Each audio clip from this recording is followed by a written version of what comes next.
So you've heard about VDFs a lot today. I'm going to try and give a little bit more of a technical introduction to exactly what they are for people who haven't seen them before. Also outline some of the different parameters of the design space. Hopefully set up the two talks coming after me, which will talk more about the latest developments in actually implementing VDFs. But I did promise a little bit of historical perspective. I'll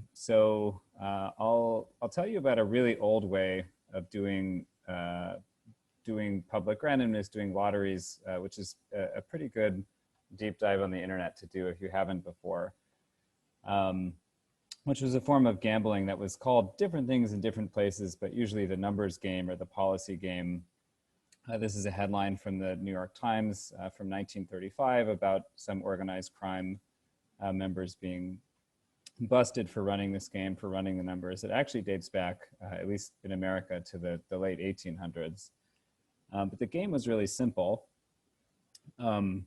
Here's actually an example of somebody who took out a ticket. You can see it became fairly well organized issuing these tickets. What you see here is sets of 3 numbers. So you could pick any 3 numbers you wanted. It was a proto lottery.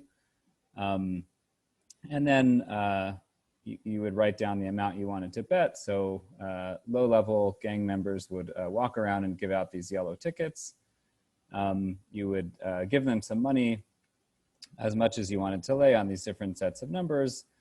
And then the next day they would come back and pay you if your numbers actually came up.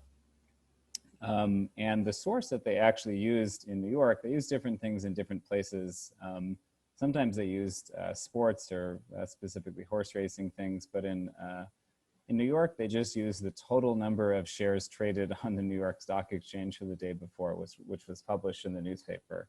So they just truncated the last 3 digits, and that was what people wagered on. So this general idea of using stock markets as a source of randomness has been, it's very, very old, way pre-blockchain. So let's dive into that a little bit, because this is something that people still propose doing in modern times. And it's something I've thought about a fair bit. So obviously the modern formulation, you wouldn't just truncate the last 3 digits. Brian talked in his talk about how it's better to hash everything. It makes it more difficult to manipulate, although you still can by brute force. So let's take a very, very simple example where our randomness beacon is just going to be the hash of the closing price of 3 stocks on the New York Stock Exchange or some large stock exchange from the day before.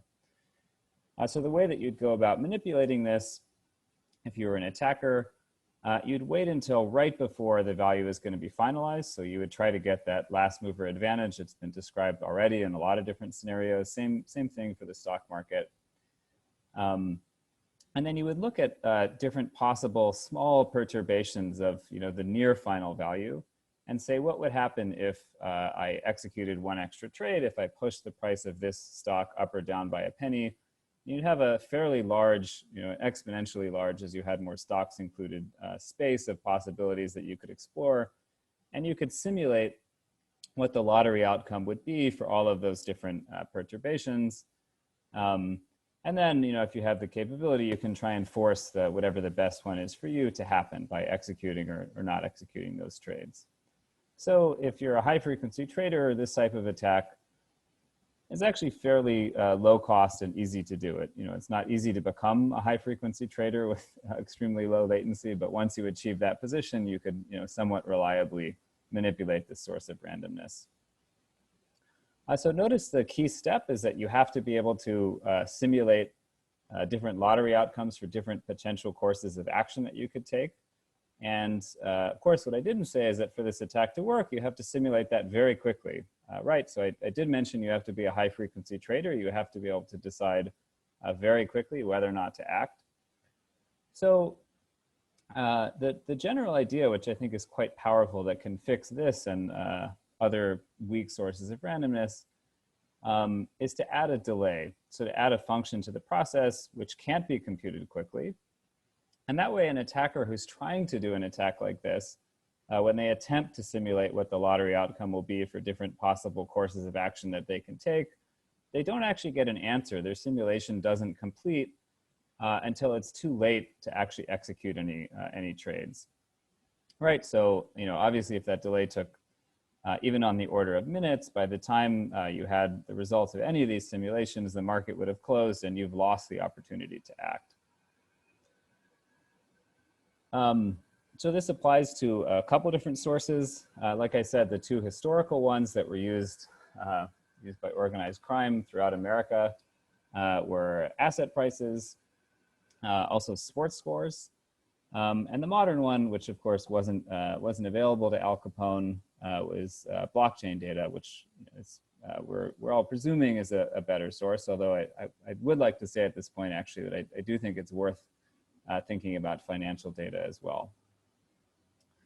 Okay, but I claim that for all of these sources, using a delay function helps by making it impossible to tell what the results of any course of action that you might take are until it's too late.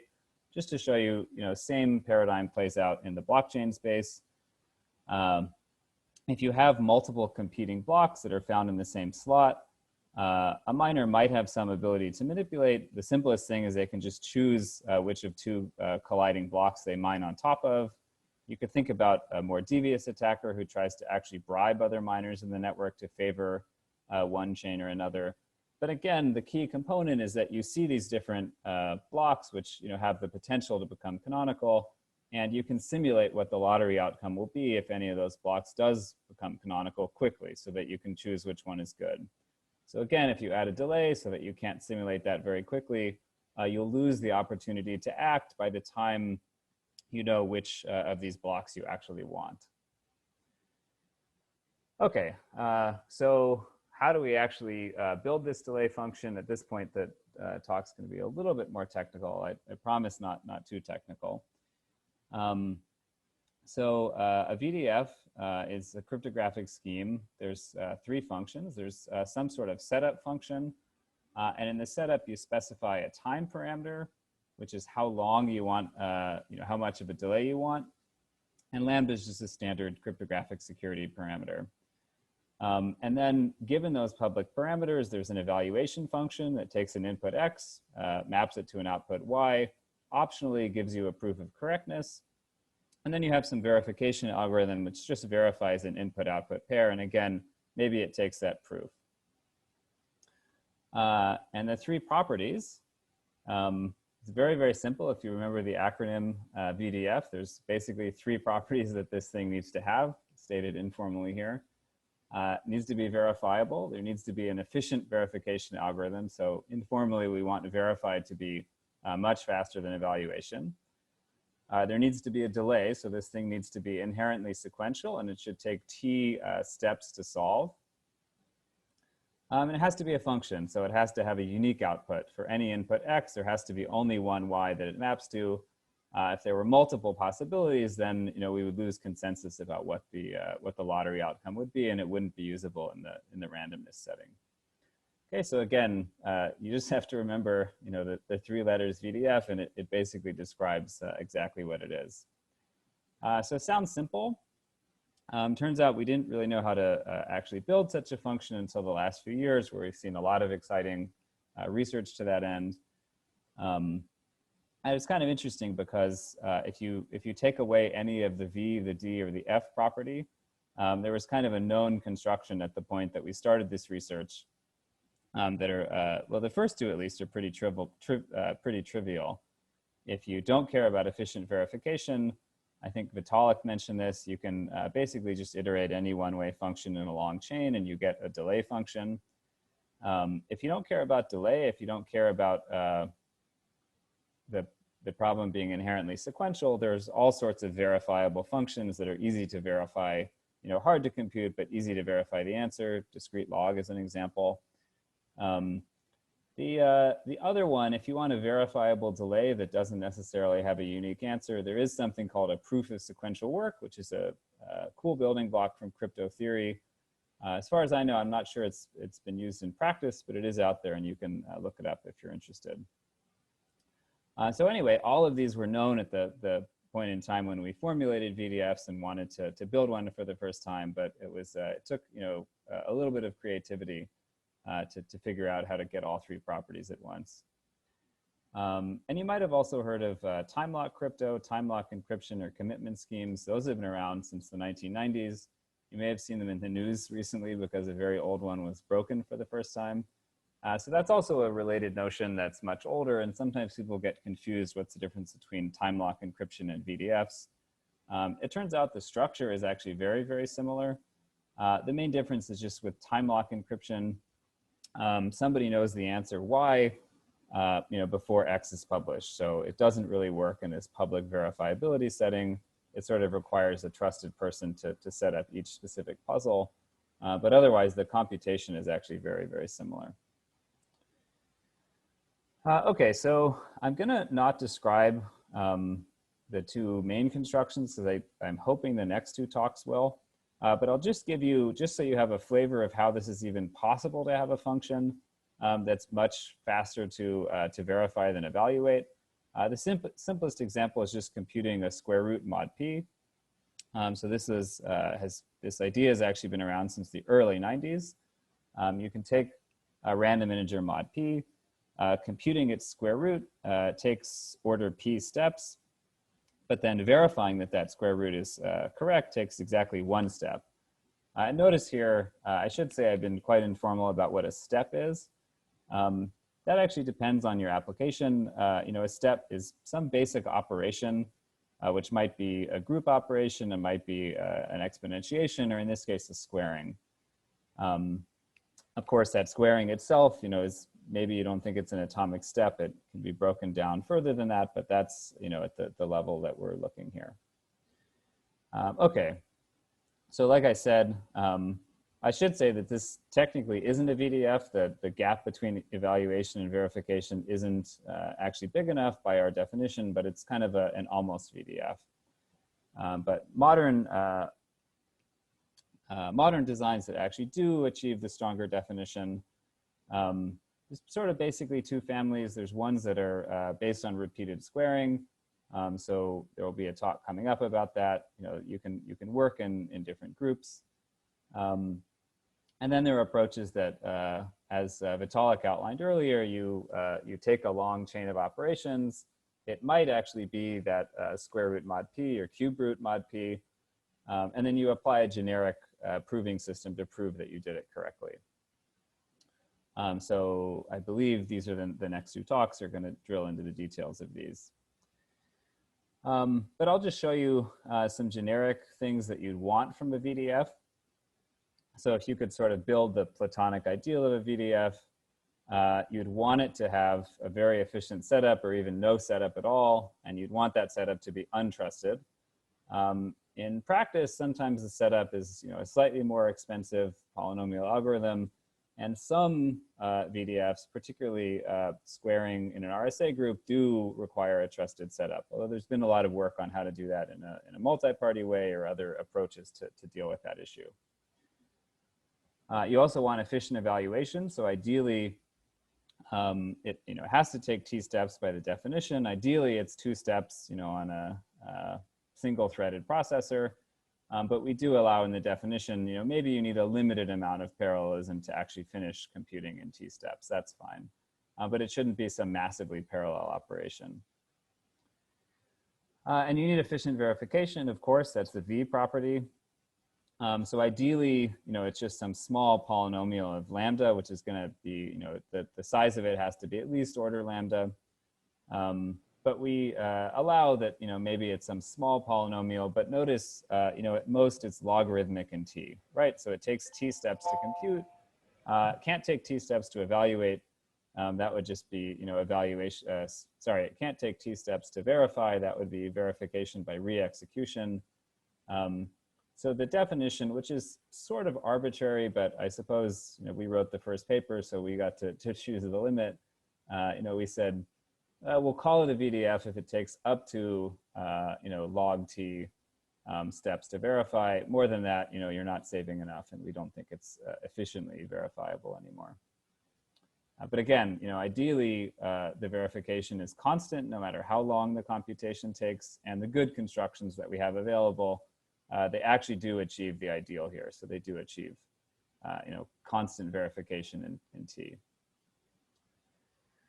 Okay, and then probably the most important property is this difficulty for an adversary to accelerate this computation. So we model an adversary, as is typical in cryptography, we try to give the adversary a lot of power, a reasonable amount of power, but not an exponential amount of power.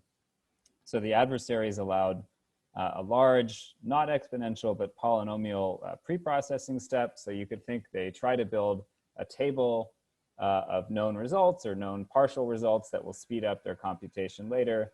And then they also get a lot of parallelism. So they get, a polynomial number of processors. Again, neither of these steps can be exponential, or it becomes sort of trivial. You can just pre-compute everything, or you can, solve it by brute force. But we give them that much power. And then we say that the adversary can't compute it any faster than sigma t steps, so some function of t. And ideally, it's just t. Ideally, they can't, knock any steps off the process at all. But for certain VDFs, there might be some, very small tweak where if you throw a lot of parallel processors, you get, a very small speed up. It depends on your exact construction. But again, the ideal is that there's no algorithmic way to speed this up at all. Note, this is the very important part. I said there's no algorithmic way to speed it up. Of course, this has already come up in Vitalik's talk, but an adversary can always try to speed up the individual steps. Right, so if you think about the gap between when the input X is published, the attacker might have some supercomputer. So they might finish, they're doing the same number of steps. They might be doing the exact same computation. They don't have some algorithmic speed up here, but they might still finish first just because their computer is much faster. Right, of course, we want to give the honest party the latest and greatest, not a Commodore 64. But there's, you might assume there's always going to be some gap. And this gap is typically called A max now, which is sort of the best speed up that, the best attacker we can imagine would have over the honest party that we know exists, sort of the hardware that we know we've built and we're running operationally. And again, exactly what this value is going to be is very important depending on your application. Ideally, it would be 1, of course. It might be a factor of 10 or 100. Reasoning about this is, I think, one of the most interesting open challenges in this space. The good news, kind of the whole theory behind this, is that it's actually very hard to speed up a processor. You may have noticed that Intel stopped putting the clock speed of processors on their TV ads because they haven't changed it about 10 years. And there's kind of this old saying, adapted from networking, that it's very hard to improve latency. You have to bribe God to go faster at a certain point. And another way, another data point I can show you to try to convince you of that, the world record, at least that I was able to find, for the fastest CPU, I think that's for a CPU that's actually running x86 for an overclock processor, is something like 8 gigahertz, which is not very good when you consider that a standard iPhone you'd buy from the Apple store is over 2 gigahertz. So we're not really able to achieve a speed up of more than a factor 3-ish over the standard hardware that everybody carries around in their pocket. Okay, so last couple things to mention. Some other things that to distinguish different VDFs from each other. Quantum resistance, some VDF schemes are quantum resistant, some aren't. I think in practice, maybe what we care about the most, like I said, we really care about this A max parameter. So the simpler it is to implement the evaluation circuit, the easier it probably is to reason about how much it can be sped up. And of course, as was also mentioned earlier, these are some new cryptographic assumptions, some of which are more new than others. Of course, you get a lot more good feelings in crypto the longer the assumptions have been around and have been tested. Okay, I'll just say to conclude that we've been talking a lot about beacons and randomness, but there are some other VDF applications out there. In particular, like a very simple one, computational timestamping, just showing that a piece of data has to be a certain age because you've computed a VDF on top of it. And this has been proposed as a way to prevent front running, which is kind of cool. You can sort of prove I didn't just come up with this this transaction to broadcast to the network after seeing somebody else's, because here's a VDF computation that took 10 minutes. So obviously, I thought about it at least 10 minutes ago.